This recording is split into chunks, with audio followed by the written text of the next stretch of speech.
Hello everyone and welcome to the first Maya class, or tutorial if you will. In this series we're going to cover how to use Autodesk Maya in order to start modeling and import and then afterwards, of course, after learning modeling, texturing, and I will give you a preview of how to render certain sequence or render an image to get some sort of photorealistic image. And of course we're gonna load these 3D objects in general into our interactive applications that we're gonna use, or you're gonna program like OpenGL, or for example if you are making a game using Unity or Crytek engine or Unreal Engine. It's right now up to you guys. Okay, now some people ask me why Mohammed, you are teaching us Maya, why you are not teaching us, for example, how to use Cinema 4D or 3D Max or Blender or other applications that exist right now in the market. And the reason is there is no, in fact, like software that say, okay, this is the best 3D software for that. For all the purposes, because it depends at the end on the person who's sitting behind the computer. So some people could actually make the same beautiful models or art that I can, for example, do in Maya. They can do it as well in 3D Max, and they can as well reflect it in Blender and other stuff. Although there are some, keeping that in mind, there are some applications that are quite popular in the industry that are used for a specific kind of it is, for example, serves the best in certain places or in certain applications. For example, Maya, for instance, is the best for having for animation. So Hollywood movies usually use it for animation. 3D Max, on the other hand, is used for modeling, of course, in professional professional kind of environment.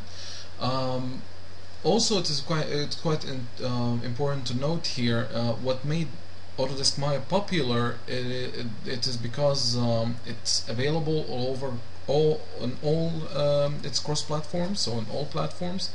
So you can actually run the same Maya, the same version on Mac, Linux, Windows, and you can actually model your 3D objects in Maya. For example, on Windows, you can give it to somebody else who's using Maya on Linux, and there will be absolutely no difference. So he will actually can interact, work with the objects without any problem. So that's why it's quite popular among the professionals. Okay, the reason which I'm teaching you Maya, why? Because I'm actually I know only this one. I'm quite comfortable with working with Maya. I'm familiar a little bit with Blender, but I'm very, very comfortable working with Maya, so that's why it's easier for me to help you and teach you as well how to use it. Okay, so without further ado, let's have a quick look at the user interface. So first of all, this upper part is the main menu. This part here is, by the way, this is actually the main menu. It's context sensitive. So basically, if I come here and select the type of the menu which I need, so for example, here it was by default surfaces in my case. Probably in your case could be rendering or animation. It depends. And I have here, after from file till window, here you start having other stuff related to, for example, surfaces like editing curves, surfaces, editing NURBS, subdivisional surfaces, muscles, for example, and help. Okay, so help is always unified there. It will be staying all the time here.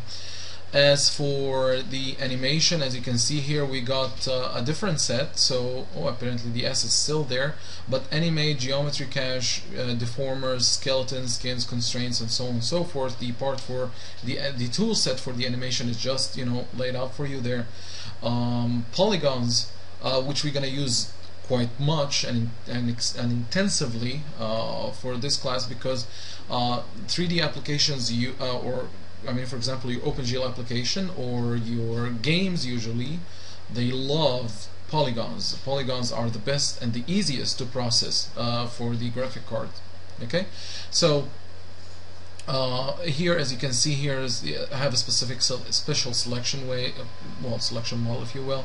I have different functionalities for interacting with the polygons in terms of UVs. So this is for the texturing part, editing the mesh, and so on and so forth. Okay, so here you have dynamics. You can actually control particles. So you can have, for example, if you would like to simulate smoke, if you would like to simulate smoke, simulate gases, simulate water, collisions, for example, destroying a wall, and so on and so forth. Domino effects. This is the part where it comes to this is actually part here. It comes to dynamics. Rendering. This is for the part where you can actually control your lighting, shaders, texturing, and so on and so forth. End dynamics is the new algorithm that Autodesk has actually been actually marketing for a long time. Once they actually had it in there, it's relies on nucleus kind of technology for simulating clothes, for simulating interactive meshes, and so on and so forth. But anyway, this is completely out of the scope of what we are going to do. So basically, please by default go to this combo box and just simply select the polygons. Okay, so because the polygons is the ones which the most used in our which is going to be the most used in our tutorial here, or during the whole series, in fact. This part of the user interface is called the status line. Okay, here you can have actually the selection modes. This is like filtering the selection, what you would like to select and what not.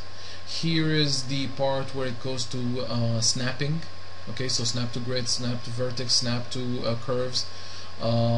Here, this part is concerned with rendering. Okay, this is part, of course, where you open save files and so on. And of course, if you have a look carefully, you get these small kind of like separators, where if you click on them, you can actually collapse and expand those actually pieces, or those parts of the user interface. This is quite good in case that you have a quite small monitor. Right now, I'm, for example, saving or recording in a screen resolution by 1280 by 720p, so or 720 pixels. You could have a very small screen, so that's why it is quite useful for you to collapse the ones which you actually don't need and expand the ones which you actually need. So it is also quite important to note here, it is quite useful if you think that this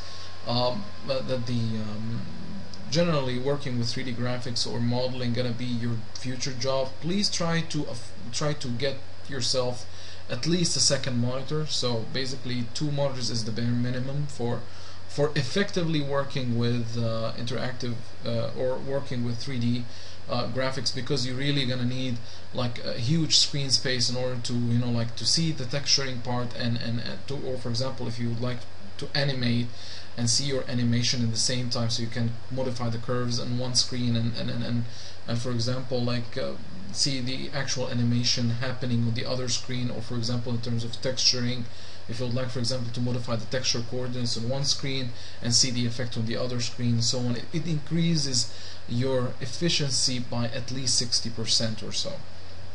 Okay, so it is just a side advice. Here we have the shelf. Okay, you can basically, this is the most popular. Usually it contains the most popular functions. So for example, here in polygons, I get, for example, creating primitives, and primitives here, polygonal primitives or geometrical primitives are for example the circle, square, or rectangle in general, and probably a triangle. In 3D graphics, you're gonna have sphere, you're gonna have cube, cylinder, and cones and planes, and sometimes torus. This is the most popular ones. Pyramids, very famous. And of course, as you can see here, after looking at these primitives, you have here as well the most famous or the most commonly used functionalities for for interacting with polygons in general. Okay, these are not all the options. For example, in the polygons, these are the most used functions for interacting or working with polygonal primitives or polygonal meshes. Here, for example, is the most famous functions working with subdivisional surfaces. Deformation, for example, if you would like to deform or bend some certain object and so on.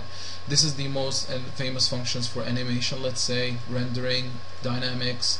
Paint effects is quite interesting thing that is only unique to Maya. Probably once you're later I'm gonna show you how to work with them during a class, just like a side bonus class to show you what are they, and they are actually quite fun to work with or to play with. Tuning shader, muscles, if you would like to create some sort of like creatures with muscles and so on and so forth. Fluids, fur, this one is quite fun. You can actually create like a furry like sphere. I'm gonna show you that probably in that bonus lesson as well. Hair, so if you would like to make a haircut and something like that, this is your part. End cloth is for simulating clothes. So if you have a character with a clothes, this is your part. Here it goes. Okay, so this is basically the shelf. You can of course hide them, okay, but I don't recommend to. So like you can take out for example the shelf tabs and turn them on again. You can create a new shelf, delete a shelf, or for example load your old shelf. So okay, now this is actually for the shelf part. Here we have the toolbox where you can have you can have actually the selection and movement goes here. So the arrows for selection, moving. This is actually the paintbrush for selecting using paintbrushes, moving, rotating, scaling, and this is the universal manipulator. Of course, this is like the soft modification tool. And basically I will not touch these. I'm going to show you the keyboard shortcut keys because I never actually go by my mouse here and try to modify those. I completely don't use them at all. I mean, I use them through the keyboard shortcut keys, of course.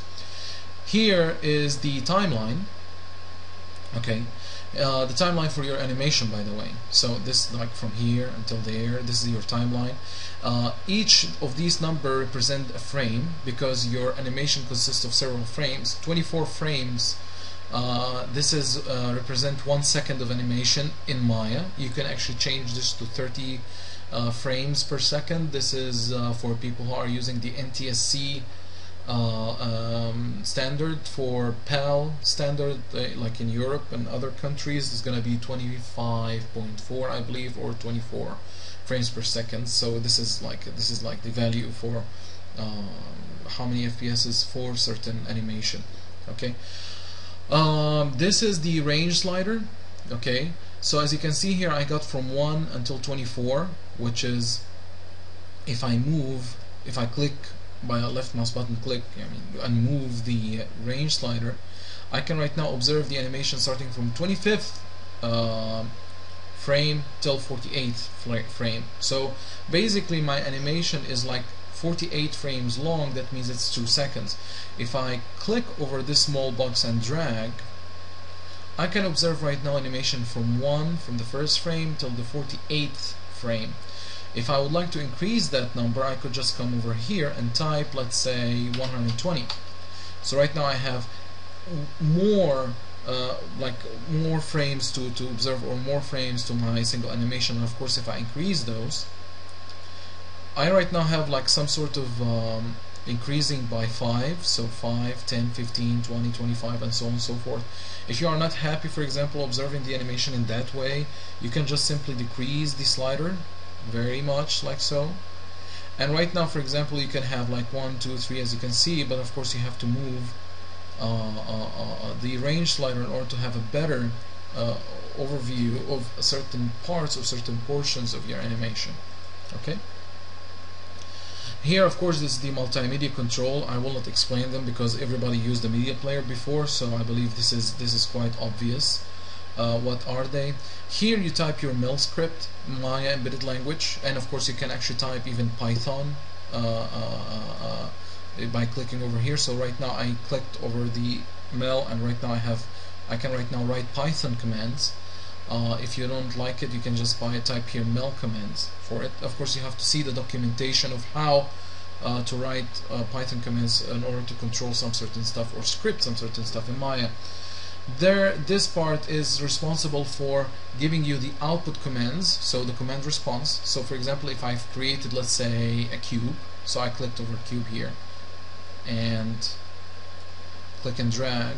Now I have a cube, and as you can see here, it writes result p cube 1 polycube 1. So this is the output command here.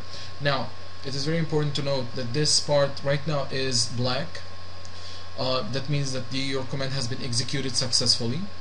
If it becomes yellow, that means it's having a warning, so it actually writes warning and then gives you the warning why it is happening.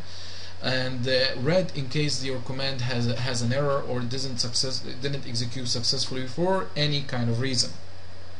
Okay, probably you're gonna see them during our class, probably not. I mean, once you're gonna work with Maya on your own, you're probably gonna meet them once you get deeper and deeper into your once you are actually learning the application. Alright, let me delete that. Here is the attribute editor, and the attribute editor, I'm gonna show it to you. Well, actually it has the advanced kind of overlook at the at how our object actually look like, the tessellation, how it should be rendered. If you have actually additional kind of parameters you added to your object, is going to be listed here, of course. And as you can see here, you have the transform attribute, so this is like how it's being moved in 3D space and so on and so forth, how it will be rendered under mental ray, for example, renderer, and so on and so forth. I mean, this is right now, it is really deep. I will not go quite further of how and what each one of those mean, but we're gonna see them. We're gonna touch most of them later on once we get into our modeling part. If you click over here on the tab, you're gonna have the channel box layer editor, because here is the layer editor. And by the way, it's not like the layers in Photoshop. If someone of you have used Photoshop, it is not like Photoshop layers. Okay. This one is describing layers in order to show, hide objects, which objects are going to be rendered, which objects are not going to be rendered, and so on. Breaking your render into multi-passes, because sometimes your computer cannot handle to render everything at once, so probably you're going to render one layer and then after the other and then after the other, and then once you finish all these layers of rendering, you can take them and then composite them. So this is called the post-processing. You can composite them in After Effects, Adobe After Effects, in Autodesk Nuke, which is kind of very interesting application for compositing. So this is where, I mean, this is for that part.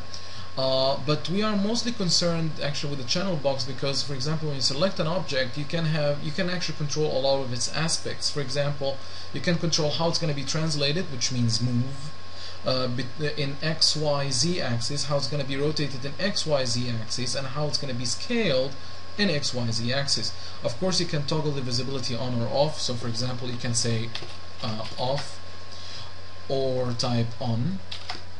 You can in fact type, let's say, 0 and 1 as well. It will work out. Okay. So this is basically for the channel box. Of course, here the inputs, which controls the properties of the objects. Right now it is not scaling, so for example the width, height and depth are the dimensions, the actual dimensions of the object. So for example, if I say I'm going to create a room that is 12 meters by having a height of 3.5 or 2.7 meters, I believe this is the standard in our world, and the depth is going to be, let's say, like another 12 meters, who cares. So this is basically a, for example, I described a room right now that has 2.7 meters high, 12 meters, you know, like in terms of width and depth. Here you can control the subdivisions. So your polygon right now is like, you know, clear rectangular object. So basically here you can type, if I type another number, for example 5, right now I have added to my depth, excuse me, to the width, I have added 5 divisions. So if I, as you can see here, I have wireframe, probably have the same thing. If you would like to switch to the shaded mode, please press 5. Okay, so if you grab actually the object, sorry, and press 5, there you go. So if you look at it, I've specified 5 widths of division. So if you count it, 1, 2, 3, 4, 5. So here in the height, I could specify even, let's say, 2. So right now I split my height into 2, so 1 and 2. If I would like to, I could specify, I could split my depth into 5 pieces. So again, 1, 2, 3, 4, 5. So these are the subdivisions. Okay, you could specify other stuff in a different, I mean the same stuff in a different way. Let's say for example you wanted to specify that all of these values gonna have the same thing, so you wanted to specify a cube. So if you would like to do that, left mouse button, click on the text box over here, over this number, but do not click on the number itself. I mean just, you know, like, there you go. Let me do it like so. So basically click here in the empty space and drag until you reach to this part where you would like to stop, or would like to make it all similar. So in my case I would like to make the width, height and depth the same. And as you can see here, if after I lift my mouse, this part is blinking, so my cursor here is blinking, so I can actually type 5 or 6 or whatever. Let me try 12, not 120. If I press enter, right now all of these values are going to be the same. Okay, this is for how the input goes. By the way, it goes for everything in Maya, so you can actually do the same thing here. It's not only applicable to the part which is down. So for example, if I would like to snap this guy to the origin, so 0, 0, 0, I could just simply click and drag on the translates and put 0. Right now it snaps to the center or the origin. Okay, probably you don't have this displayed. I usually use this if you have for example someone who is specifying a specific poly count. So for example, if you are working in an industry and or working on a game, for example, and your technical artist says, okay, please make me a character or make me an object that for example doesn't exceed 30,000 polygons, because our game, you know, like we have to have, you know, we have to optimize our, you know, characters so the graphic card can handle specific amount of, you know, like, or the graphics engine can handle effectively a specific amount of polygons per frame, for instance. So it is always useful to have this here, so you can know if my polygon count has been exponentially grown or has been exploded. So you, for example, you don't have 30,000, you right now have 120,000. So you have to start, you know, like optimizing, minimizing your number of polygons while modeling. So in order to get that display, if you want to, I'm gonna leave it here because I usually use it. You go here for display, heads up display, and check for poly count. Okay. Now this is it for the part of the user interface. Right now you are familiar with what are the components which you see in Maya. Okay. Now, or the user interface elements in Maya. Okay, let us move forward, and before we start working, we have to understand how to navigate and what are the projections which we see in Maya.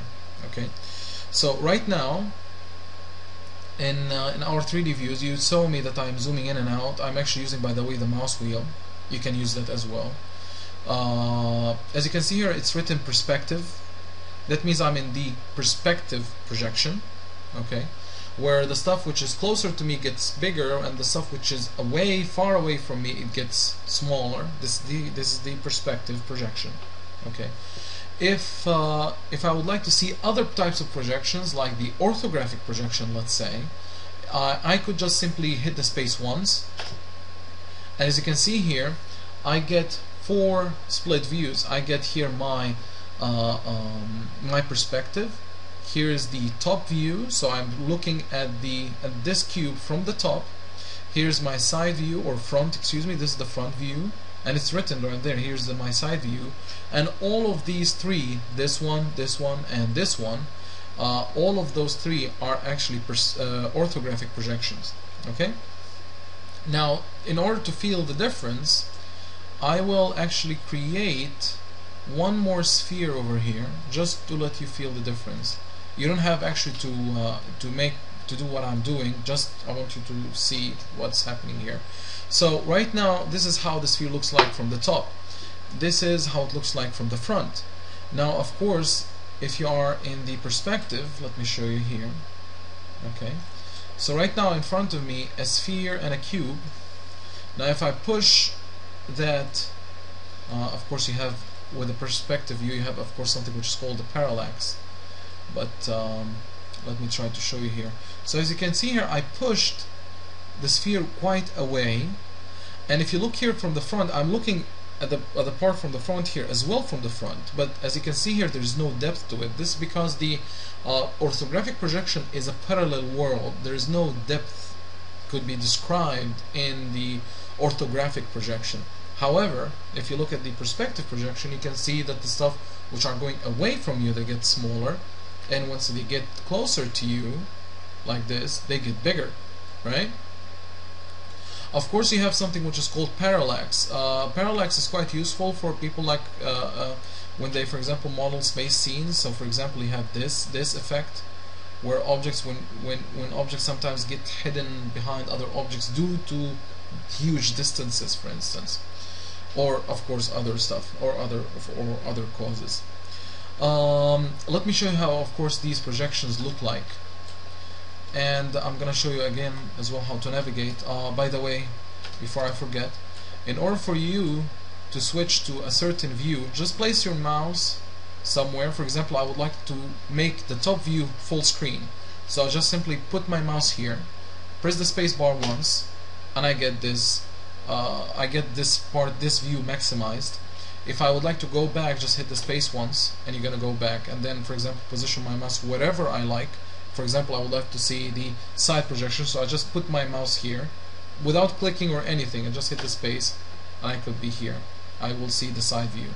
So space bar again once, put your mouse just in the perspective area, press the mouse once again, press the space once again, and then you can get the perspective maximized. Now, this is how the well, okay, in order not to confuse you, let me just make another cube without any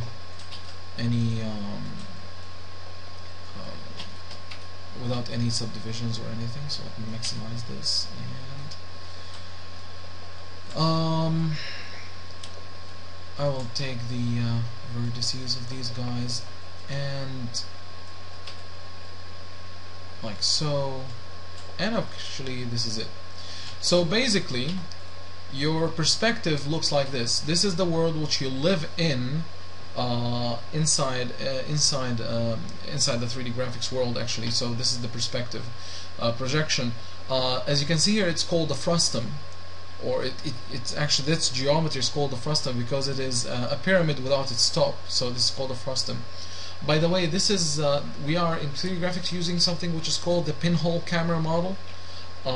But of course, I will not discuss right now the camera transforms and other topics like that. But generally, just for you to know, we are using something which is called the pinhole camera model, because the lens model is quite complicated, like the real ones. And as you can see here, let me delete these two faces just for demonstration purposes. And let me create here a small, let's say, sphere. There you go. So basically, I'm standing here, and this is the end of the world. Whatever is outside of that world is not gonna be shown. So anything which has to be rendered, it has to be happening inside that volume. So once I get closer, once the object gets closer, it gets bigger for me, and once it gets farther away, it gets actually smaller. At least if you can see it according to the plane here. And by the way, some people really don't recognize it. Some people write on in OpenGL applications, they write this far plane is quite, quite close. And when they render an object that's, for example, the end of the world, let's say, is like 1 kilometer, and then they put an object that's 1.5 kilometer away, and then they don't see the object. This is because that the object has been happening to be outside of my projection. Maya is behaving in the same way. Let me crank up this object real high so I can show you what I'm talking about. So as you can see here, my object right now is obscured because I became really far from the object, and right now it's impossible. Right now, you see, right now I zoomed out completely. Right now the object is completely invisible because it's outside of my projection. Right now it's outside of the world which I'm seeing. Of course, this is optimization part, because it is quite important not to render everything which is not necessary to render. Real-time graphics topic, we're gonna talk about that once we get into OpenGL programming. For the orthographic projection, however, as you can see here, I'm standing here, the end of the world is there, there's no depth whatsoever, so there's no vanishing points, there's no parallax effect, there's nothing of that. You have just simply objects that are positioned in 3D space, but you cannot have any depth for them. Okay, this is the difference between the perspective projection and the orthographic projection. So this is the orthographic, this is the perspective, of course with the faces, which I've deleted, but I've deleted them for demonstration purposes again. Let me delete all those three. Now, how to navigate in Maya. So you saw me when I created a cube over here. Oops. When I created a cube over here, you saw me, like, you know, just orbiting around the cube, going in and out, and panning even the camera. So let me show you how this is done. So hold the Alt key on your keyboard, and with the left mouse button click, you can actually start rotating around the scene or orbiting around a certain object. Okay. For zooming in and out, or people usually call it like that, but it's actually called dolly in and out. So if you would like to dolly in and out, hold the Alt key again while holding it, press the right mouse button, and, you know, horizontally just move your mouse left and right. So right it zooms in, left it just zooms out. Okay. For panning the camera, just hold the Alt key as well, and you should have a third mouse button. If you don't have the 3 mouse button mouse, then please go and buy one, because you're gonna definitely need it.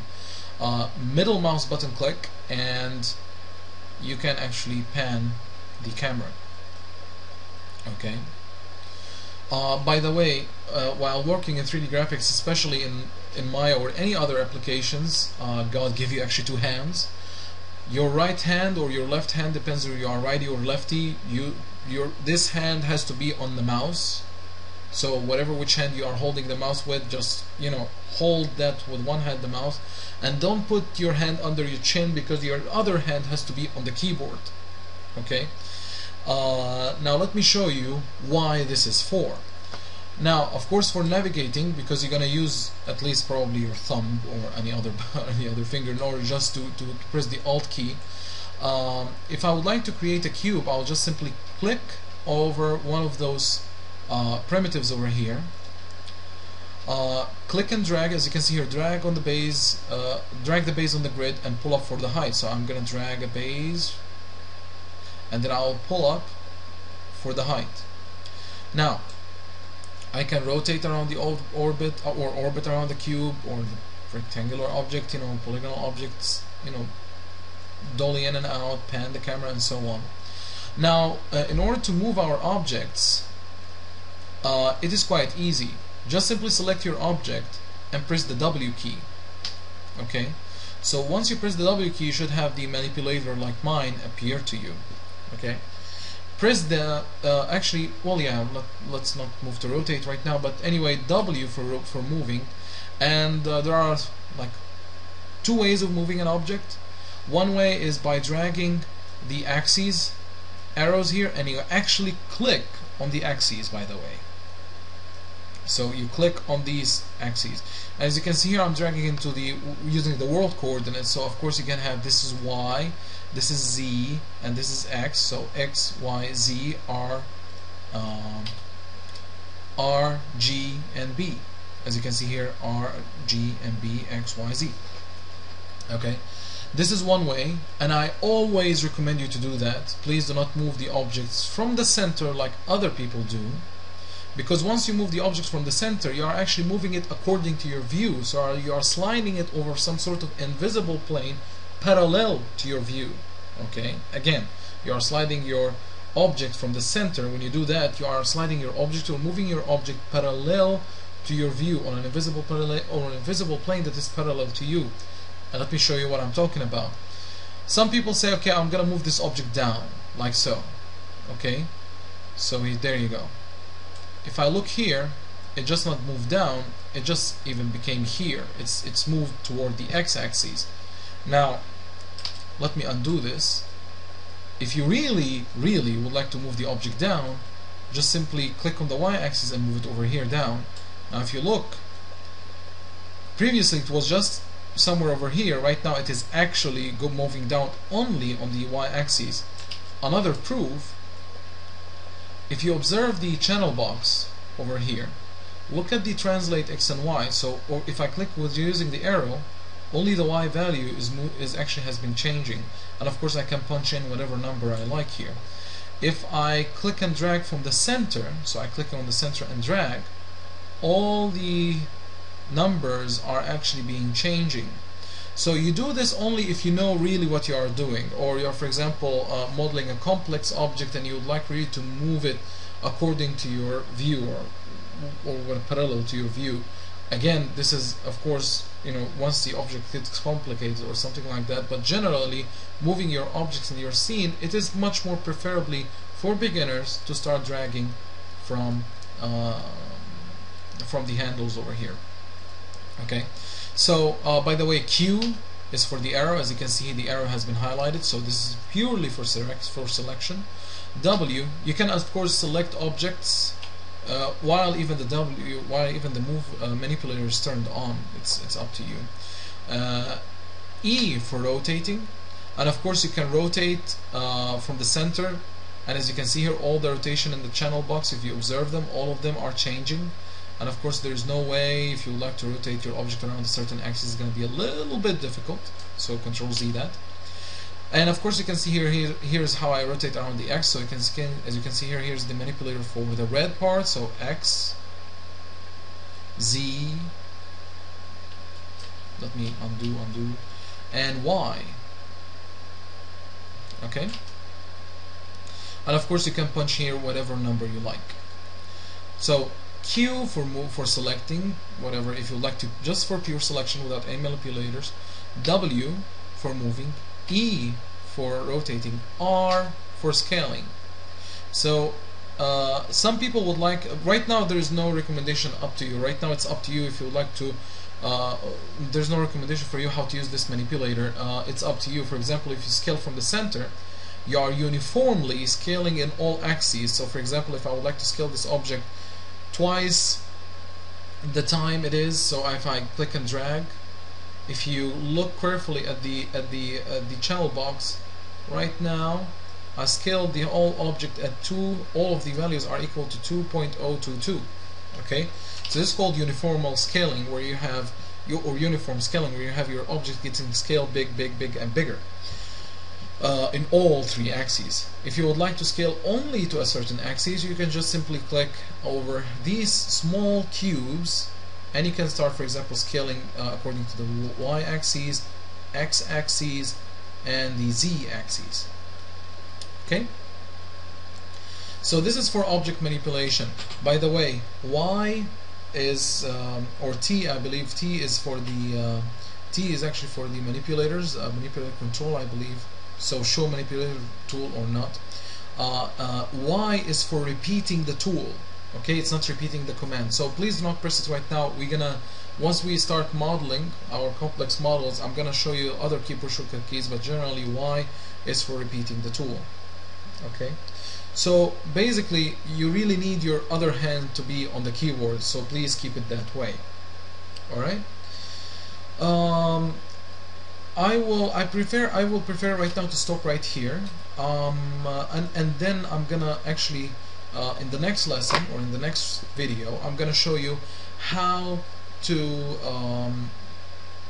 start your own modeling. I'm gonna explain what is polygon, what are NURBS, and what are, for example, subdivisional surfaces in the next video, so you can have a full overview or understanding of what are these objects. are and how can we use them or utilize them for our 3D model. Okay, thanks a lot for your attention. See you in the next lesson.